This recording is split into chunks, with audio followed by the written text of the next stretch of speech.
منم سلام عرض میکنم خدمت حضار و خدمت دوستان عزیز، آقای دکتر حاتمی و خانم دکتر دهکردی و آقای دکتر تیموری. خوبی آخرین نفر صحبت کردن اینه که بخش از صحبت‌ها رو دیگران کردن و به هر حال به ویژه برخی نکات انتقادی مطرح شد که من حالا اینجا تو این جلسه مطرح نمی‌کنم و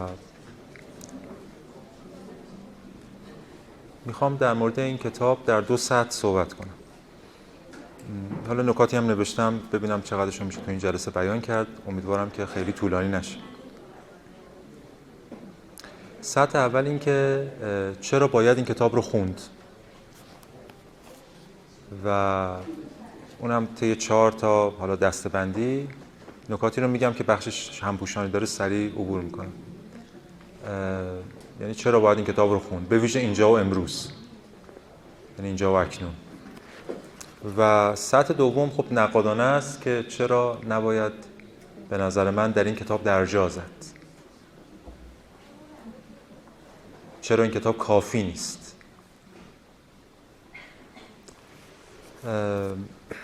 خب علت اولی که به ذهنم رسید همون بود که حالا اشاره هم شد، اونم اینه که ارجاع، خب جدا از اینکه ارجاع خیلی زیادی داره به آمار و اطلاعات و تحقیقات، هم علمی هم غیر علمی، تجربه بالینی خودش، تجربهش با بیماران و تجربه تلاش میکنه تجربه صادقانه‌ای ارائه بده، خودش رو هم درگیر کنه. ولی من فکر میکردم که یه نفر اگه به من بگه که من مگه معتادم که این کتاب بخونم، من چه جوابی میتونم بهش بدم؟ جوابی که خود آنا لمکی میده اینه که اتفاقا خیلی موقع‌ها تجربه‌های سرحدی، تجربه‌های مرزی به ما کمک میکنه برای اینکه تجربه‌های این میانه داستان یا تعمیم یافته رو بتونیم درک کنیم.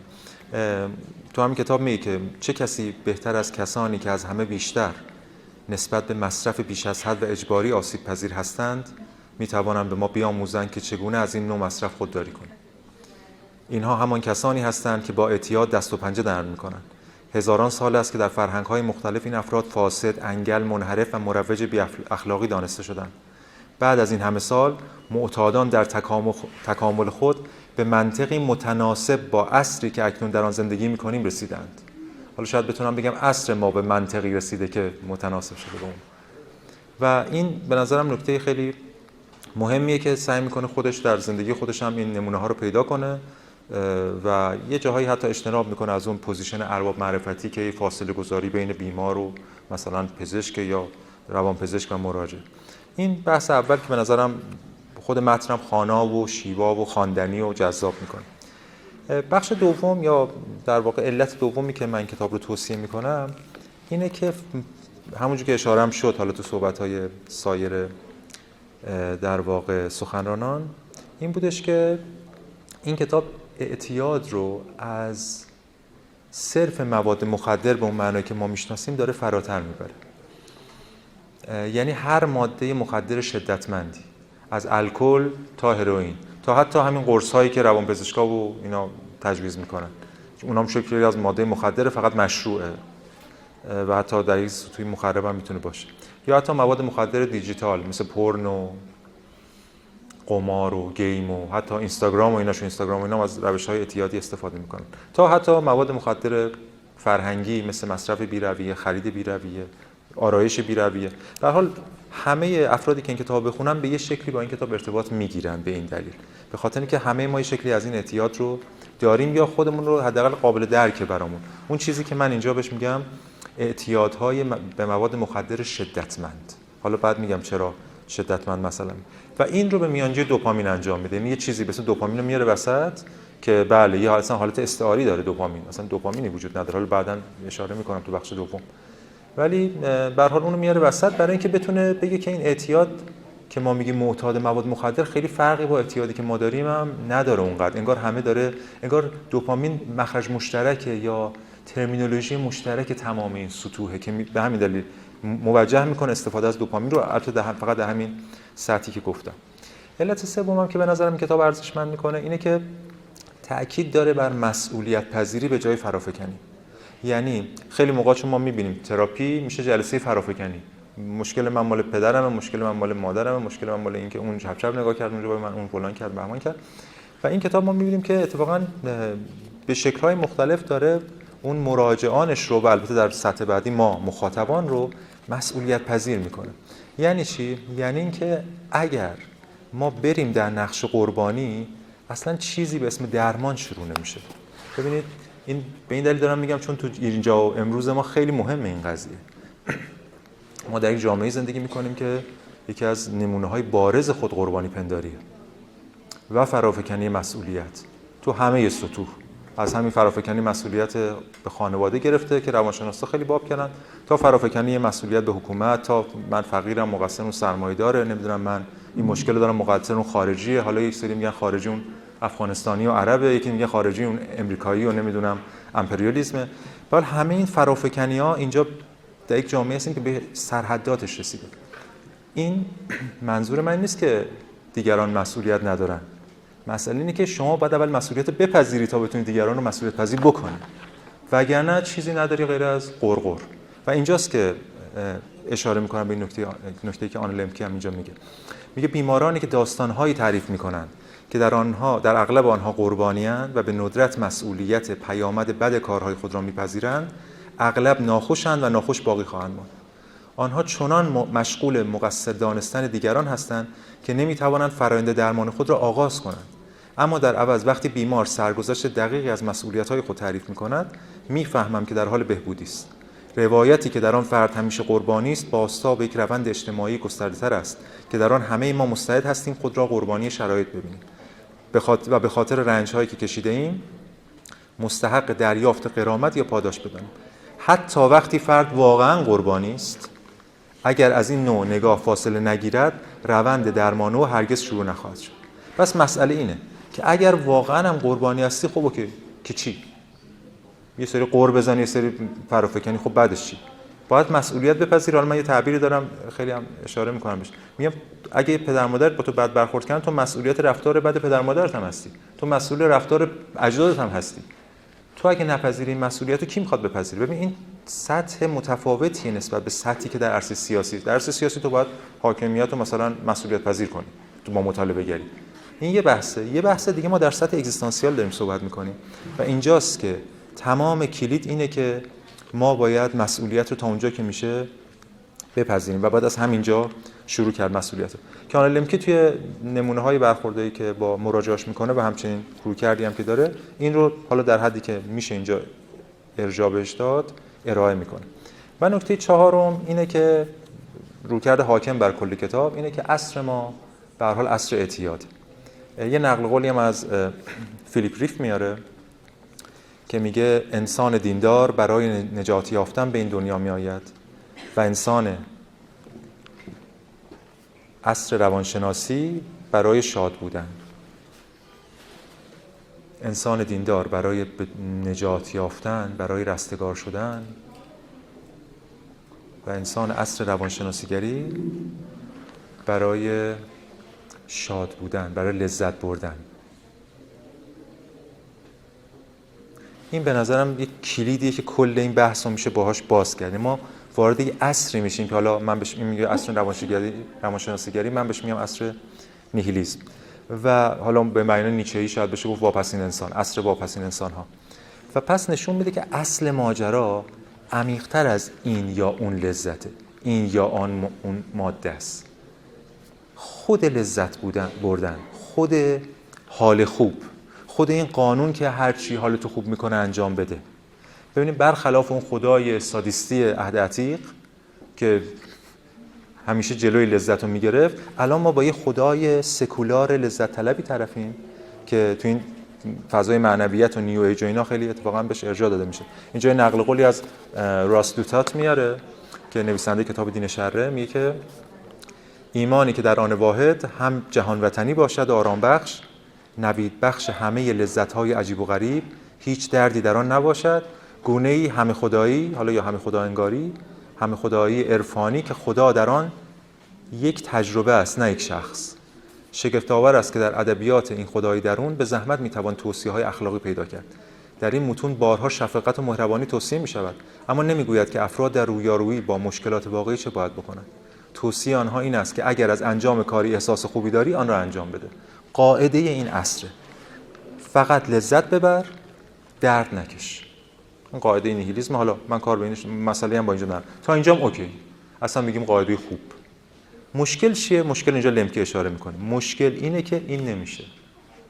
اگه میشد که خب خیلی خوش میگذشت به همه، ولی نمیشه. و چرا نمیشه؟ مسئله به این نیست که مقصر اینه نمیذاره من لذت ببرم، مقصر اونه نمیذاره من لذت ببرم. مسئله اینه که خود لذت به درد منتهی میشه. اصلا فرار از درد فرد رو تضعیف میکنه. فرار از درد رو افزایش میده. ارجاعات زیادی داره، تحقیقات مختلفی هم اینجا ذکر میکنه. حالا من یکی دو تاشو فقط میخونم که مثلا میگه که پیش از سده 20 پزشکان بر این عقیده بودند که اندکی درد نشان دهنده سلامت است. حتی جراحان توی بیهوش کردن عمومی در حین بیماری، توی جراحی عمومی بیماری، بیمار رو بیهوش نمی‌کردن. چرا؟ چون میگفتن درد باعث افزایش واکنش‌های ایمنی و قلبی عروقی می‌شود و فرایند بهبود را سرعت می‌بخشد. برای خود لمکی هم میگه شواهدی وجود دارند که نشان می‌دهد مصرف مواد افیونی در حین عمل سرعت ترمیم را کاهش می‌دهد. و بعد سوالش اینه که واقعاً چرا اینجوری شده؟ بعد بازم یه سری تحقیقاتی رو میاره و در نهایت این جمع‌بندی رو مطرح میکنه که دردهای جسمی در حال افزایشند. من در طول زندگی حرفه‌ای‌ام بیماران بسیاری دیدم که جوان و سالم بودند، اما بدون اینکه علائم بیماری یا آسیب بافتی قابل شناسایی داشته باشند به درد بدنی خود اشاره می‌کردند. تعداد و انواع علائم درد بدنی که قابل توضیح نباشد افزایش یافتند. سندرم درد منطقه‌ای، درد در همه جای بدن، درد و فشار در مثانه، اندام داخلی، درد ماهیچه‌ای، درد لگن و غیره. یعنی چی؟ یعنی الان یه زمانیه که ما اصلا به خاطر استفاده بیش از حد یا بیشتر از مسکن هستش که درد افزایش پیدا میکنه. به همین دلیل ما مسئله نیستش که دیگه احساس گناه میکنیم از اینکه لذت ببریم. مسئله که دیگه نمیتونیم لذت ببریم. تلاش میکنیم چون چیزی جلومون دیگه نگرفته دیگه. دوران مرگ خدا و پس از نیچه و اینا، یه کسی هم نیست خدایی هم که اینجوری حالش رو ببره، لذت ببره اینا، ولی نمیتونیم هر چقدر دست و پا میزنیم. چیزی که تا حالا مینداختیم گردنش الان دیگه نمیتونیم اونو محقق کنیم و اینجاست که لمکی به اون پارادوکس اشاره میکنه که اوج لذت اتفاقا به افسردگی و اضطراب میانجامه. حالا البته اینجا حالا آقای دکتر اشاره کردن بین درد و افسردگی، بین درد و رنج، بین درد و ملال خلط اتفاق افتاده توی متن آن لمکی که میشه نقد کرد. من نمیخوام وارد اون بحث نقدش انتقادیش بشم، ولی تا اونجایی که حالا با اغماض بپذیریم اوج لذت به افسردگی و اضطراب میرسه. و بازم اینجا حالا نقل قولایی هست، من نمیخوام اینا رو وقت شما رو بگیرم در موردش، خودتون کتاب رو قراره بخونید. ولی یه نمونهشو بخوام بگم اینه که میگه که در 3 دهه گذشته حالا به هر حال شمار بیماران زیاد افزایش پیدا کردن که چیزی کم ندارند: پشتیبانی خانواده، آموزش با کیفیت، ثبات مالی، سلامت جسمانی، اما دچار اضطراب، افسردگی و درد جسمانی فلج کننده هستند. آنها نه تنها از پتانسیل خود استفاده نمی‌کنند، حتی بیدار شدن و بیرون آمدن از رخت خواب نیز برایشان بسیار دشوار است. پس اینجا و بعدی بحث می‌کنم، الان دیگه نقل قولشون نمی‌کنم، که نرخ اضطراب در کشورهای پیشرفته اتفاقا بیشتر از کشورهای فقیره. نقل قولایی میاد از امریکا، از سوئد و از جاهای دیگه. و حرف لمکی اینه که جدا از بحث‌های روانشناختی خود درد کارکرد متعادل کننده داره، بهش میگه هومئوستازی، یعنی یک سازوکار تنظیمی خودکاری. الاکلنگ هم میکشه که حالا یه جایی با اغماض میشه پذیرفت. الان ما فعلا تو موضع پذیرش، یعنی بخش در واقع ایجابی موضع من حساب به کتاب هستیم که هر چقدر لذت بره بالا دردم میره، درد از اون ور باید بره بالا. این الاکلنگ اینجوری، یکی درد باید اضافه بشه تا این بتونه اون تعادل رو برقرار کنه. به همین دلیل لذت اساساً ذاتاً به ذات به نحو اتوماتیک به درد منتهی میشه و دردم به لذت منتهی میشه. به همین دلیل بعضیا حتی به شکل‌های مختلفی از درد اعتیاد پیدا میکنن که حالا بحث دیگه‌ای داره. و در نهایت این کتاب با این 4 تا نکته که گفتم یه نگاه عرفی رو به درد به چالش میکشه. یه نگاه عرفی که ما فکر میکنیم که آره من بتونم درد رو کم کنم دارم لذت میبرم، یا هر چقدر تلاش کنم بیشتر لذت ببرم حالم بهتره. این البته نگاه رو با آموزه‌های شرقی قبلا به چالش کشیده بودن بعضی از رویکردها و اساتید. مثلا کتاب تیک نات هان به اسم هنر دگرگون کردن رنج‌ها یا نیلوفر مرداب عنوان دیگه‌اش، اون کارش همینه دیگه، یعنی تحلیل میکنه چگونه میشود با یک نگاه دیگری به رنج مثلا ما خود رنج رو تبدیل کنیم به یک غیر رنج مثلا. ولی اینجا کاری که لمکی میکنه اینه که میاد با در واقع بحث‌های روانشناسی و بعد با بحثی که به میانجی نقشی که بر دوپامین ایفا قائل میشه اینو مطرح میکنه و این خب خیلی مهمه، از این جهت ارزشمنده که همون به هر حال همینا به یه معنا شاید میراث فروید باشه که ما واقعا، یعنی وقتی من تصمیم میگیرم یه کاری بکنم واقعا من تصمیم گرفتم یه کاری بکنم، چقدر من تصمیم گرفتم، اصلا چقدر من میتونم تصمیم بگیرم و آیا اگو چیزی بیش از ماشین امضا نیست برای مکانیزمایی که اون پشته و حالا اینجا مکانیزماشو فروید میبره تو ناخودآگاه، یه چیزای دیگه بهش نسبت میده و بعد اینجا ولی حالا تو جریان بعد پسا نوروساینس که حالا آقای دکتر اشاره کردن به درستی تو این بخش، پس از نوروساینس دیگه این بحث آزادی اراده و اراده آزاد اینا زیر سوال رفته و انگار یه سری مکانیزم ما فقط دچار توهمی هستیم از اینکه یه انتخابی وجود داره بعد از آزمایش بنجامین لبت و اینها که حالا بحثش مفصله. پس به نظرم این رویکرد توی کل اثر حاکمه و به همین دلیل من توصیه میکنم حتما دوستان این کتاب رو بخونن. زبان خیلی شیرین و روانی هم داره و پر از مثال و خاطره و تلنگر و بصیرت.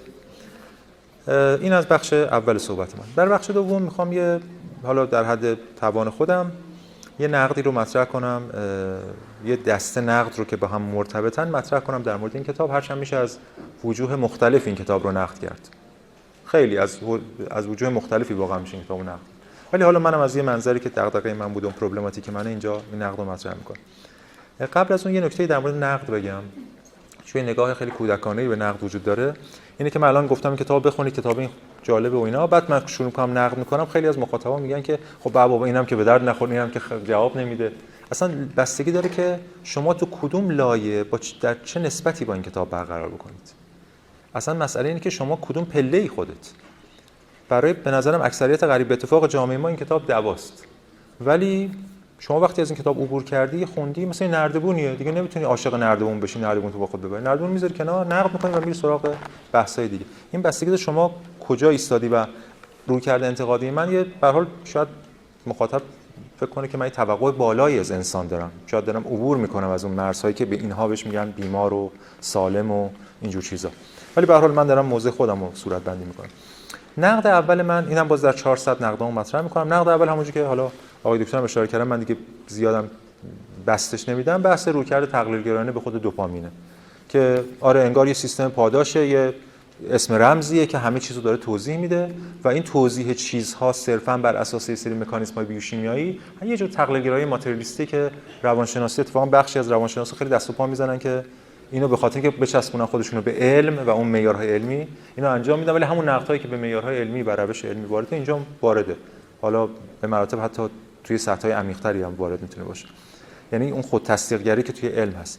چون واقعاً حالا من اینو فقط میگم و میگذارم، اگه حالا پرسش پاسخی بشه اینو بازش میکنم. واقعا دوپامین یعنی چی؟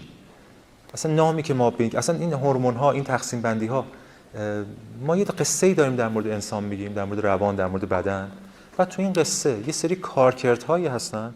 این کارکردها رو به لحاظ تفاوت عملکرد اینها رو میخوایم تعین ببخشیم، به اینا یه سری نام نسبت میدیم. اینه دیگه، علم هم همین کارو میکنه توی سطح دیگه. حالا اینجا حتی ابژکتیو هم نیست به اون معنی که بشه دیدش تو ساعت روان، به همین دلیل ترجمه میشه به یه سری مولکول ها و نمیدونم نوروترانسمیترها و فلان و فلان. حالا به این معنی که میگیم هورمون ها، که حالا میگیم این مثلا نمیدونم دوپامین، اون اکسیتوسین، اون یکی نمیدونم اندورفین، اون یکی نمیدونم چیز دیگه است. و بعد یه دفعه خودمون این قصه‌ای که گفتیم انگار شخصیت‌های داستان خودمون باورمون میشه این افسانه. بعد یه دفعه میگیم آره مثلا اکسیتوسین هورمون عشق، بعد مثلا با یه قرص شما میتونی عاشق بشی، با یه قرص میتونی عشق. و این نگاهی که خودمون میافتیم تو تله داستانی که خودمون تعریف کردیم و انگار یادمون رفته که داستان داشتیم تعریف می‌کردیم. به همین دلیل این یه نقد اولیه که به حال اشاره هم شد. اما سه تا نقد بعدی که توی یه پکیج قرار میگیرن رو من دونه دونه پیش میبرم و امیدوارم که بتونم حداقل بخشی از اون چیزی که مد نظرم هست اینجا صورتبندی بکنم. جمله اول کتاب اینه، میگه این کتاب درباره لذت است، این کتاب درباره درد است، مهمتر از همه این کتاب درباره رابطه بین لذت و درد است و درک اینکه چگونگی این رابطه برای یک زندگی خوب به امری ضروری تبدیل شده است. من میخوام بگم تا آخر کتاب این اثر در این چرخه بسته لذت و درد درجا میزنه، نمیتونه خارج بشه ازش. حالا دلایلش هم من میگم. یعنی در نهایت راهکارش مدیریت دوپامینه. یعنی مسئله اصلی اینه که لذت طلبی، چرخه لذت و درد، این که من لذت میخوام ببرم، هرس دارم، بعد یهو تبدیل به درد میشه، افسرده میشم، بعد این خودش برای این نویسنده بی‌معنا نیست انگار. مسئله اینه که کار نمیکنه لذت.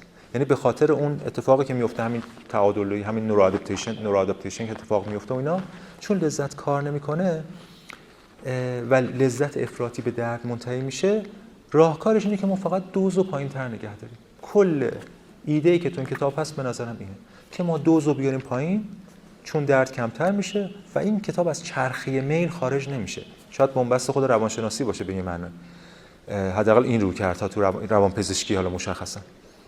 چرا اینو میگم؟ به خاطر اینکه تمام تلاش مدیریت پاداش، یعنی چیزی هست به اسم دوپامین، حالا اسمش میخوای بذاریم یا نذاریم، یا اصلا استعاری باشه یا نباشه، یا اصلا ابجکتیوش بکنیم یا نکنیم، یه مدیریت پاداشه. یه پاداشیه، ما باید پاداش مدیریت کنیم، وگرنه دوزمون میره بالا و به ضدش تبدیل میشه. و این خب اون منطق حاکم بر همه رویکردهای محافظه‌کارانه در طول تاریخه. یعنی فقط روانشناسی هم نیست، منطق مشترک همه تطمیع کنندگان تاریخه به این معنا. یعنی هر جا که مثلا تو سلامتی و بهداشت و اینا باز همینه که آقا تو الان اینو بکن، مثلا ورزش بکن، غذا اینجوری بخور که بعداً مثلا بتونی طولانی‌تر مثلا فلان. یا ادیان هم اکثرا اینجوریه که تو این کارو نکن، پرهیز کن فلان که بعداً بتونی لذت جاودان ببری. یا تو اقتصاد مثلا کار کن، تنبلی نکن فلان که بعداً پیری مثلا بازنشستگی فلان.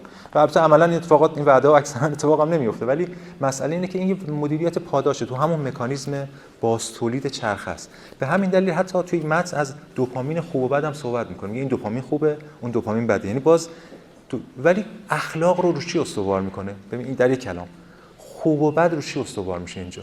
روی خود همین دوپامین و لذت و درد و مدیریت و اینجور چیزا. یعنی اخلاق، این همون چیزی که من بهش میگم گرفتار شده تو اخلاق نیهیلیستی.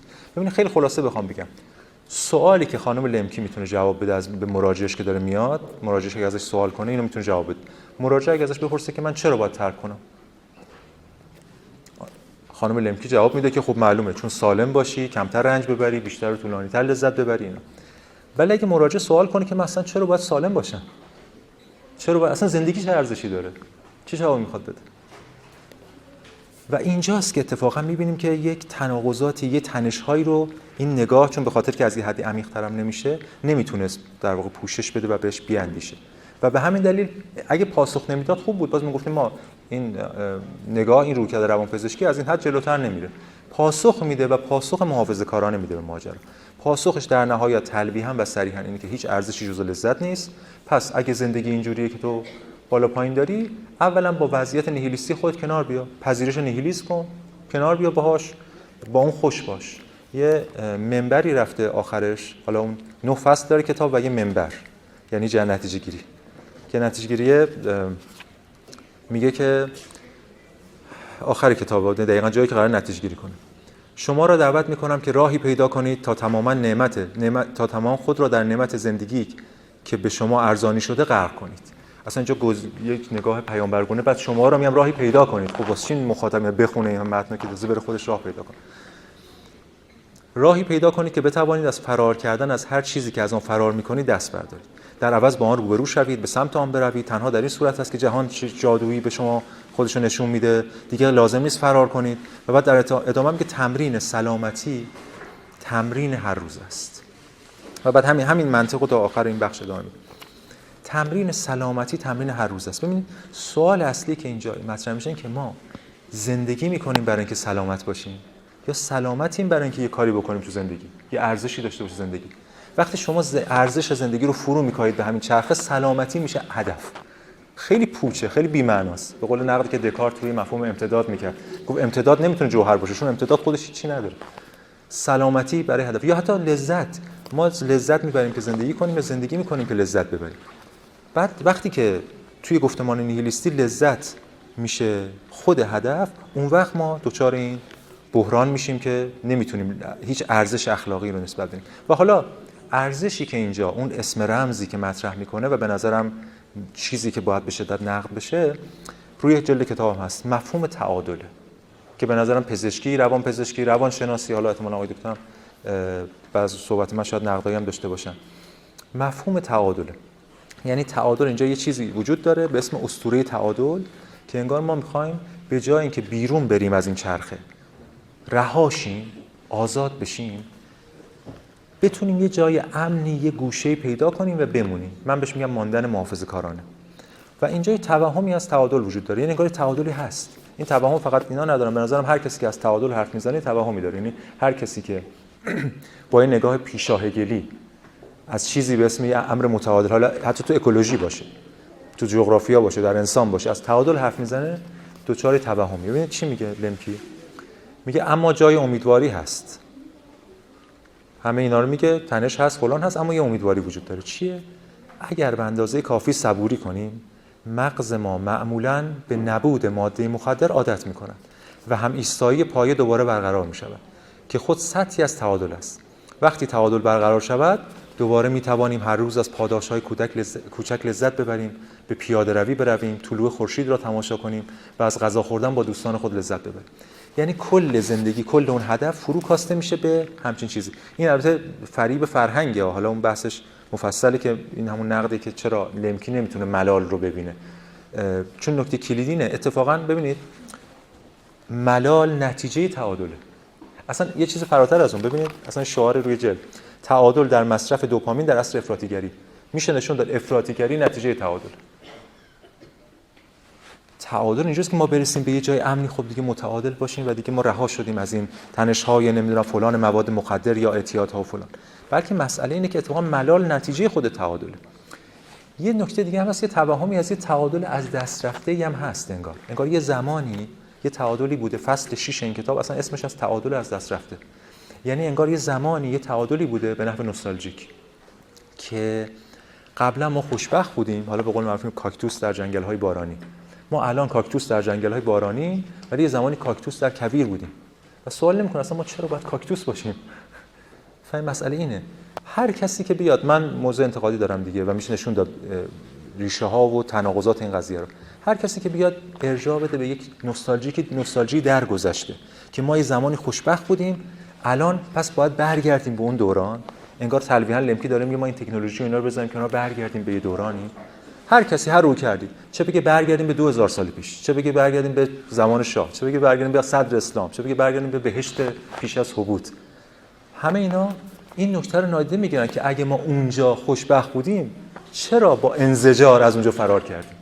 این نکته کلیدیه دیگه. هر نگاه نوستالژیکی نسبت به اینکه حتی کمون اولیه، حالا همه رو زدیم، اینم بزنید، مارکسیستا رو هم بگیم، هر نگاهی که بگه که یا اون نمیدونم جامعه ایدئال روسو یا حتی وضعیت اولیه روسویی که بگیم ما در این زمانی خوشبخت بودیم و الان اینجوریه، پس ما این یه نگاه ارتجاعی که میخواد ما رو دوباره هل بده به همون زمان و داره ایدئالیزه میکنه با تحریف تاریخ و خاطر جمعی اون دوران رو. حالا به هر شکل اینجا می رویکرد وجود داره، انگار الان دیگه تکنولوژی اومده همه چیزو نابود کرده نمیدونم فلان و ما در معرض لذت قرار داریم و قبلا اینجوری نبوده. میشه در طول تاریخ نشون داد که اتفاقا به چه شکلی، چه اشکال مختلفی از لذت وجود داشته و اتفاقا لذتایی که الان دیگه نیست، الان دیگه خوابشو میبینیم. اون بحث دیگه ای. اما مهمتر از این نقدی که انگار این لمکی داره به شکل تلویحی اعتیاد متعادل رو میپذیره. همینجوری که شما اشاره کردین در نکته بهش اشاره کردین، هم در تجربه خودتون هم در تجربه مراجعان. یعنی اعتیاد متعادل رو میپذیره. خود اعتیاد رو، خود بردگی رو به نقد نمیکشه. اعتیاد یعنی چی؟ یعنی من نمیخوام کاری بکنم ولی چون یه چیزی داره در درون منو مجبور میکنه، میخواد هورمون باشه، میخواد هر چیز دیگه باشه، من میرم اون کارو انجام میدم. و به همین دلیل پروبلماتیک این رویکرد آزادی نیست از این چرخه، از اعتیاد، بلکه اینکه ما اعتیاد کم ضررتر. من یه جایی در مورد همون جنبش زن زندگی آزادی اشاره کردم در نقد یک رویکرد خاصی تو اونجا گفتم یه موقع است ما به دنبال نفی هر شکلی از بردگی و اربابی هستیم یه موقع است ما دنبال ارباب خوش‌تیپ‌تر و باحال‌تریم. این دیگه آزادی خواهی نیست. این یه سطحی از اینه که ما این ارباب خوشمون نمیاد. من اعتیاد به مواد مخدر به شکل خیلی شدید و نمیتونم تحمل کنم به خاطر که دوز لذت و اینا میره بالا و از اون طرف به درد منتهی میشه. ولی از این طرف اعتیاد متعادل رو میپذیرم. یعنی چی؟ یعنی همین وضعیت زندگی ما. همین وضعیت رقت انگیز زندگی ما. این همون چیزیه که به نظرم اتفاقا خود روانشناسی عملاً ابزار این اعتیاد میشه. من اینو نقل قولای مختلفی میشه آورد تو جاهای دیگه، مقالات دیگه، و اتفاقا خود همین کتابم نقل قولای مختلفی میشه ازش آورد. مثلا یکی دو نمونه رو بگم. ببینید اینجا دیگه این بحثش مال صفحه 120 121 دیگه نقل قولای مختلفی آورده که اتفاقا چرا داروهای روانگردان به ابزاری برای کنترل اجتماعی تبدیل میشن. یعنی اتفاقا برای طبقه فقیر و محروم و بیکار بیشتر تجویز میشن. بعد میگه تحقیقات نشون دادن مثلا داروهای روانگردان بیشتر مواقع به میزان بیشتری برای افراد فقیر به ویژه کودکان فقیر تجویز میشه. برای کودکان فقیر بیشتر از کودکانی که در فقر زندگی نمی‌کنن داروهای روانگردان تجویز شده، مثلا 9.2% در برابر 6.6%.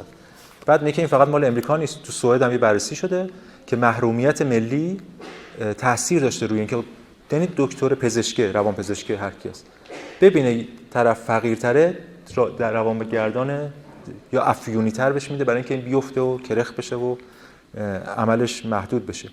و یافته‌های این بررسی نشان میدهد محرومیت ملی با تجویز داروهای روانگردان ارتباط مستقیمی دارد.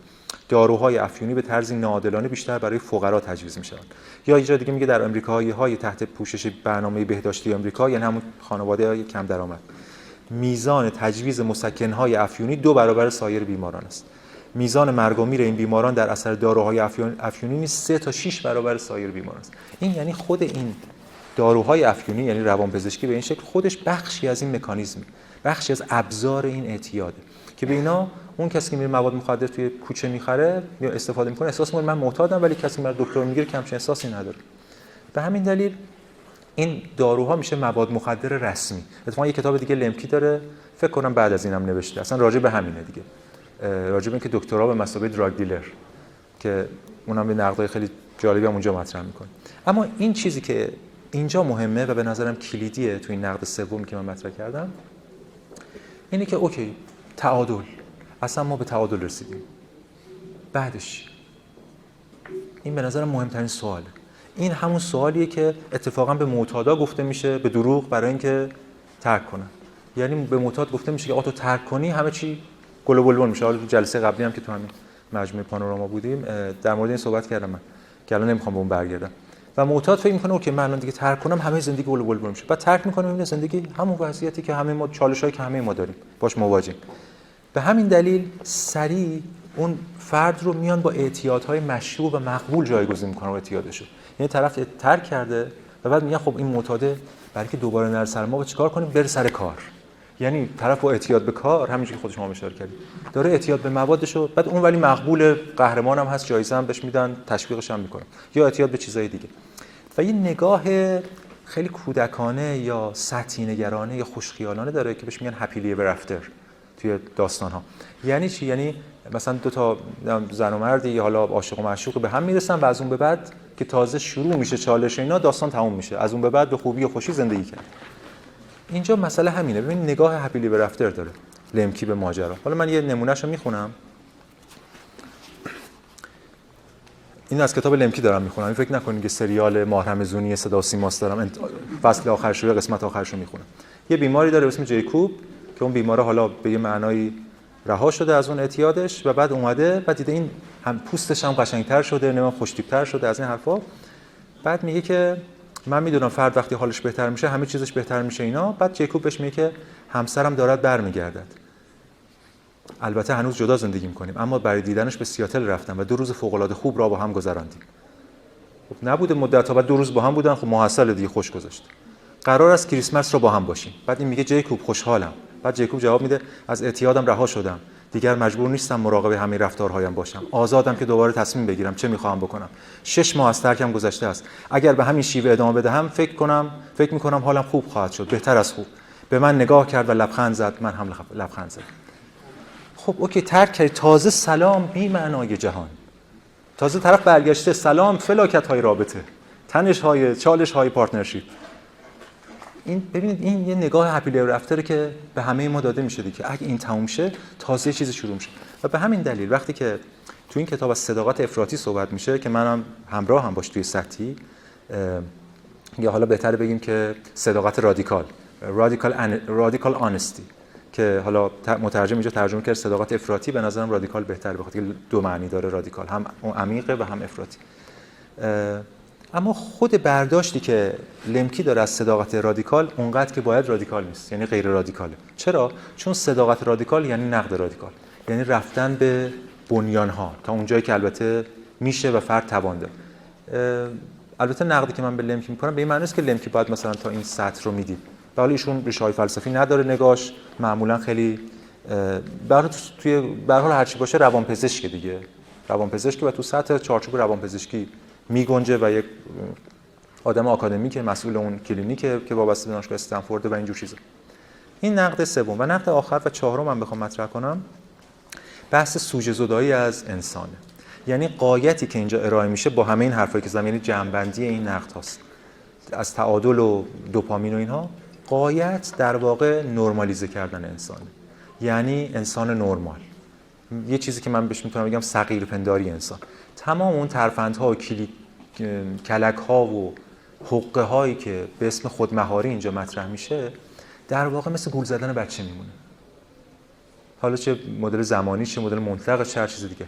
یعنی انگار داریم یه جوری گول میزنیم فعلا بگذره. ببین کل نگاهی که وجود داره باز نگاه نیهیلیستیه دیگه، این که فعلا بگذره، همه کار مثلا همون مادری میخواد بچه رو یه جور گول بزنه فعلا این بگذره. این نگاهی که به ما وجود داره به مسابقه انسانی که فعلا بگذره تا کی تا میره طرف، همه چیز اینه دیگه، فعلا بگذره، اینم بگذره اونم بگذره تا بعد میره، خب قضیه حل میشه، کلا مسئله حل میشه. و کل ماجرا شعار اینه که تا میتونی به تعویق بنداز و این تعویق هاست که برای این خودمهاری به نظرم غالب شده توی این رویکردها. و البته میگم اینجا ما بحثا میشه تو لایه‌های مختلفی مطرح کرد. ما میتونیم بحث رو تو لایه سیاسی مطرح کنیم، یه بحث دیگه است. بحث رو میشه تو لایه روانشناختی مطرح کرد، بحث رو میشه تو لایه حقوقی مطرح کرد، بحث رو میشه تو لایه اقتصادی مطرح کرد. من دارم بحث رو تو لایه اگزیستانسیال مطرح میکنم، یعنی به نظرم بنیادترین جایی که میشه این بحث رو مطرح کرد. و به همین دلیله که حالا من دیگه نقل قولشو نمیارم، اینه که خود کاستن از وسوسه، نه بزن نقل قولشو بیارم برای اینکه به ربط هم داره به وضعیت ما در جامعه ما. ببینید یکی از این روش‌های خودمهاری که پیشنهاد میده لمکی اینجا و خب خیلی هم پیشنهاد میشه دیگه، خیلی هم بهتر از داروه میگن و اینا و درست هم میگن تو اون سطح، اینه که به هر حال اون جیکوب که اعتیاد به خود ارضای جنسی داشت خودش رو محروم میکنه از هر چیز تحریک کننده. تلویزیون، فیلم، یوتیوب و مسابقات زنان را نمیدید. تقریبا همه چیزهایی را ترک کرد که از نظر جنسی به نوعی برای او تحریک‌آمیز بودند. برخی اخبار را هم نمیخواند، مثل خبر رسوایی دونالد ترامپ با یک زن رقاص. صبح‌ها که صورتش را اصلاح می‌کرد لخت جلوی آینه نمی‌ایستاد. سطح تحریک خیلی بالاست، زیرا حتی دیدن لخت خودش براش تحریک کننده بود. این اگه میتونه یه چیز باشه، یک پاورقی باشه تو لایه عفاف و حجاب، تو بهترین توجیه برای اینکه آقا به هر حال تحریک نباید کرد. اینو ببین این خارجی‌ها خودشون هم میگن. مسئله اینه که ما باید مسئولیت سوژه رو برگردونیم به سوژه. یعنی پس مسئولیت سوژه کجاست؟ اراده سوژه کجاست؟ این رویکردها در نهایت چه با سیستم پزشکی روانپزشکی قرص دادن، چه با کلک و ترفندها ضد اقتدار سوژه عمل میکنه. و اتفاقا یه جایی هست که لمکی اشاره میکنه و به نظرم خیلی هم جالبه، یه جور اعتراف شاید، اینه که میگه که صراحتاً میگه گویا قدرت اراده انسان نامحدود نیست. اراده مانند عضله است که اگر زیاد از آن استفاده کنیم خسته میشود. خیلی این نکته کلیدیه تو این کتاب. اراده اگر از استفاده کنیم خسته میشه. اراده عضله است، اگر ازش استفاده کنیم قوی میشه، به شرطی که تغذیه درستی بشه. تغذیه یعنی چی؟ یعنی اون نظام تمثیلات، اون ارزشی که میشه به زندگی داد، شارژی که میتونه بکنه با اخلاق و معنا و اینجور چیزا. و این چون اونو نداره و تو این لوپ میفته، براش اراده انجام دادنش فقط منجر به خسته شدن میشه. و به همین دلیلی که منبع تغذیه رو اگر خود لذت قرار بده، دقیقاً میفته توی همون تضعیف اراده و چرخه گناه و توبه. هم به لحاظ دینی میشه چرخه گناه و توبه، هم تو رژیم‌های غذایی میشه گناه و توبه، هم تو اعتیاد میشه گناه و توبه. گناه و توبه، گناه و توبه. یه طرف میخواد میگه من دیگه نمیکشم، بعد فردا میره میکشه، بعد دوباره نشگی، خماری، فلان، چرخه. نکته کلیدی میدونی چیه؟ نکته کلیدی اینه که تو ادیان هم اینجوریه.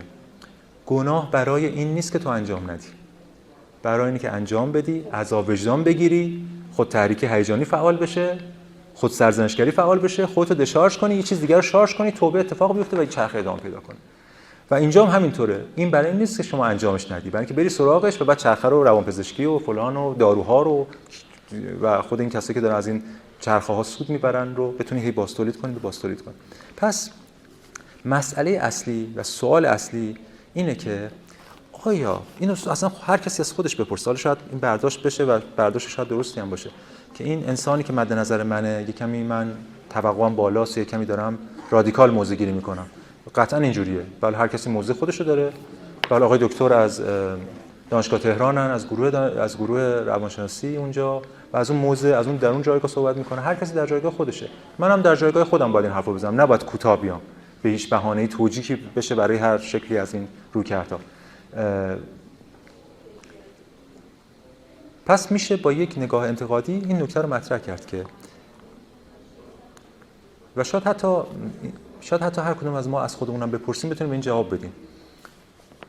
این سوال از خودمون بپرسیم: آیا بزرگترین اذهان این سیاره، بزرگترین انسان‌ها که ما میشناسیم، هر کسی هر چی اصلا قبول داره، فلسفه، توی علم، توی فرهنگ، توی فوتبال، اصلا هر چی، آیا آدم‌های معتدلی بودن یا نبودن؟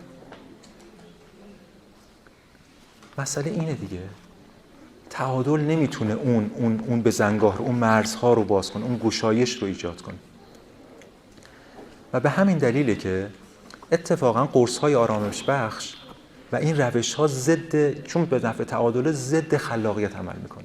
یعنی ما حالا یه جلسه بود در مورد کتاب دیگه‌ای که حالا بازم به روانکاوی اختصاص داشت، ذهن چینی، همین چند ماه پیش، اونجا اینو بس دادم دیگه، حالا نمیخوام اینجا همون رو ادامه بدم. ولی ایده اینه که یک انسان نرمالی نیست. حالا انسان نرمال چی اصلا وجود نداره، بحث دیگه. یا یه انسانی که نرمال فرض نمیشه، یعنی شدتی داره این تنش‌هاش، انگار یک چیز تیزی ازش میزنه بیرون. بعد اولین کاری که روانپزشک میخواد بکنه اینه که این تیزی رو بگیره. نه فقط روانپزشک، معلم هم همین کارو میخواد بکنه، پلیس هم همین کارو میخواد بکنه، پدر مادرم همین کارو میخواد بکنه، همین کارو میخواد بکنه.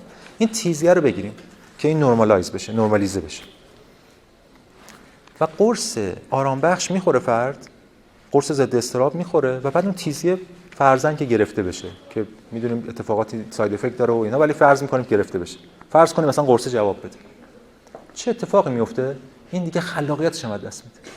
همون تیزیه بود که اینو انسان میکرد و الان دقیقاً همون رو هم از دست داده. و حالا اتفاقا خود لمکی اینجا نقل قولی ازش بخونم در مورد خودش، میگه که به نظرم خیلی هم جالبه. میگه که در دهه سوم زندگی به دلیل تحریک پذیری و اضطراب مزمن خفیف دکتر مرا مبتلا به افسردگی غیر معمول تشخیص داد. برایم پروزاک تجویز کرد. بلافاصله حالم بهتر شد. بیش از هر چیز پرسیدن سوالات بزرگ را متوقف کردم. هدف زندگی ما چیست؟ آیا ما اراده آزاد داریم؟ چرا رنج میبریم؟ آیا خدا وجود دارد؟ به جای سوال پرسیدن با موضوعات کنار می آمدم. همچنین برای اولین بار در زندگی به مادرم نزدیک شدم. او از بودن در کنار من لذت می‌برد، منم از این لذت می‌بردم که خوشایندتر شدم. بهتر با هم کنار می اومدیم. چند سال بعد خواستم باردار بشم، گفتم باید پروزاکو ترک کنی. به حالت قبلی بازگشتم، بد اخلاق، پر از سوال، بیقرار. این سوالاتی که با اون تیزیه میزنه بیرون. حالا این سوال احتمالی الان تو ذهن مخاطب احتمالاً مطرح میشه، تو ذهن همه ما هست که آیا هر شکلی از تیزی موجهه؟ هر شکلی از تخطی موجهه؟ پاسخ من اینه که البته که نه. البته که نه.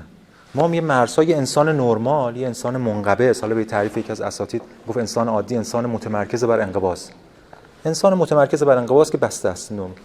تمام تلاش اینه که این نرمال، که این انسان نرمال میشه پدر نمونه، نمیدونم مادر نمونه، شهروند نمونه، کارمند نمونه، هر چی که هست. مسئله اینه که خب این کافی نیست، تناقضات درونی داره و خیلی اتفاقات میفته. به هر حال انسان از این نرمالیزه شدن میاد بیرون، یا دیگه براش کافی نیست میاد بیرون. خیلی از کسایی که معتادن به همین دلیل معتاد شدن. اون زندگی دیگه کافی نبوده، اون فرهنگه معتاد کرده اینا رو، میزنه بیرون. حالا مسئله اینه که بزنه بیرون هم کلی تله از پیش آماده است، نقد آماده برای اینکه بتونه بیاد اینو مصادره کنه. اعتیاد یکی از ایناست. مسئله این که چجوری از چاله به چاه نیفتاد. قطعا کسی که معتاده به نظر من خب از چاله به چاه میفته. من که نمیخوام از احتیاط دفاع کنم، این تیز کردن رو دارم دفاع میکنم ازش، یا ولی به هر حال انسان نرمال خیلی رقت انگیزه به نظر من. حالا هر کس میخواد تصمیم بگیره، شاید نفر بخواد نرمال باشه، اصلا یه نفر بخواد متعادل زندگی کنه. من نمیدونم، من نمیخوام الان نقدامو به اون رو کرد بکنم. خیلی هم خوب اگه کسی بتونه این کارو بکنه و بتونه خیلی چیزا رو با قرص و با هزار تا چیزی که فراموش کنه، اصلا همون مسیر رو ادامه بده. اما مسئله اینه که وقتی که این از اون مرزها میاد بیرون، اتفاقا میفته توی سری تله‌هایی که اینو میخوان جذب کنن. اتفاقا حالا اینو لمکی اینجا در مورد اعتیاد و الکل صحبت میکنه. ما در ادبیات خودمون، فرهنگ خودمون هم اینو داریم. خیلی جالبه برای من. بخش قابل توجهی از ادبیات ما، فرهنگ عرفانی ما، عشق و مستی. کلا اصلا عشق و مستی رو بگیری چیز خاصی نمیمونه دیگه این مثلا. چرا؟ چون که من قبلش بذارم موضوعمو بگم، هم عشق و هم مستی به نظر من عناصر برده‌سازن، یعنی مکانیزم‌های بردگی رو فعال میکنن. هر دو تا یه شکلی از برون رفتنن که از چاله به چاه افتادن. چرا این اتفاق میفته؟ دقیقاً به خاطر فقر آلترناتیو. یعنی جامعه فرهنگ چیز دیگه ای جلوی این نمیذاره. طرف میخواد بگه من میخوام رها بشم، مثلا من یه آدم خودخواه، خودشیفته‌ام که همه چیزو برای خودم میخوام از رها بشم از این وضعیت. بلافاصله آلترناتیوی که فرهنگ میذاره جلوت عشقه. اینکه یکی رو ببینی و عاشق اون بشی و تمام زندگی دیگه رها میشه از خودت، ولی خب میفته تو تله بدبخت‌تر از خودت دیگه. یا طرز حقارتی که یکی بدبخت‌تر از خودت بشه، ابژه میل تو و تمام هدف زندگیت بشه اون. یا در مورد الکل هم همینطوره. یعنی مثلا من بستم، ذهنم منقبض، همه چی بسته است، یه دو پک میزنم، یه دفعه رها میشه. به همین دلیل، به خاطر این فقر آلترناتیوه که وقتی شاعر میخواد بگه رهایی، میگه عشق و مستی، چیز دیگه نداره بشه. و تمام کاری که ما باید بکنیم به نظرم خلق آلترناتیو رهایی بخش.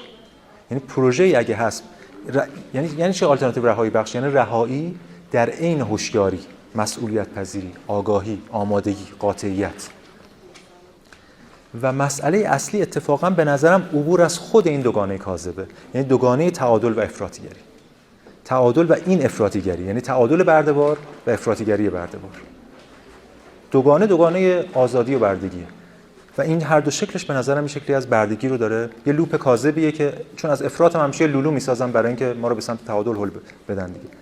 و پس سوال اصلی این نیستش که برخلاف عنوان کتاب که چگونه در عصر افراطیگری باید در مصرف دوپامین متعادل بود، بلکه سوال اصلی به نظر من اینه که چگونه میتوان در این زمانه تو این عصر بدون در افتادن به بی‌معنایی تعادل محور محافظه‌کارانه که یه جور بردگیه، و از طرف دیگه بدون در افتادن به بردگی افراطی، یعنی افراط‌گرایی برده‌بار، و همچنین بدون در افتادن به اصالت بخشی به لذت یا حتی درد، چون درد و لذت هم اینجا دوگانه اند، یعنی مازوخیسم یه شکل دیگه از هدونیسم. بشه زیستی معنادار و موجه داشت، یعنی اخلاق و ارزش خلق کرد. و این رویکردها تو این سطح به این سوالا نمیتونن جواب بدن. کمک میکنن ما رو که بتونیم عبور کنیم از بعضی بحثا. به همین دلیل میگم این کتاب رو حتما باید خواند، ولی نباید در این کتاب درجا زد، در این رویکرد درجا زد، چون همچنان تحت تاثیر محدوده‌های بسته، یک کلیشه‌ای و فرهنگی که خود روانشناسی هم تا حد زیادی دوچارش هست. و اگر ما بخوایم راهکار ایجاد کنیم، باید خلق یه آلترناتیو رهایی بخش باشه، البته برای کسانی که تصمیم میگیرن که چنین رها باشن. برای کسی که تصمیم نمیگیره، تصمیم نگرفته دیگه. به هر حال ممنونم از توجهتون و شاید این مقدار طولانی‌تر شده باشه بحثم از بحث سایر دوستان. امیدوارم که حوصله‌تون سر نرفته باشه.